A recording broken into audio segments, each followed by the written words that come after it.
ധ്യാനിച്ചങ്ങനെ 12 മനുഷ്യേ താനേ തവം ചെയ്യവേ നാനാ മാമുനി സേവിതൻ നലമുട കാളക്കഴുത്തേറി വന്ന് ആതങ്കത്തോടും അന്തനന്റെ സവിതേ താനങ്ങ് നിൽക്കും ഇതോ പാരം കണ്ണു തുറന്നു വീണു മുനുശ്രീ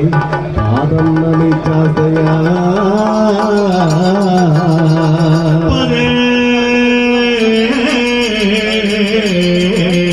വീണുമണങ്ങിടുന്ന ദുജനാം ഭക്തിയാഠ്യനെ സാദരം മോദ തൃക്കരുതാരുകൊണ്ട് പരിചിൽ താനേ നിവർത്തഞ്ചേദം പോവതിനാൽ പിടിച്ചു തടവും നേരം മുതിർന്നങ്ങണൻ ബോധത്തോട് സ്തുതിച്ച് വരനോട് ഈ വണ്ണമോദിന